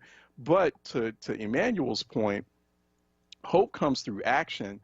Hope comes through collective organizing and mobilization and activating and really leveraging existing resources and talent and assets we have in our communities.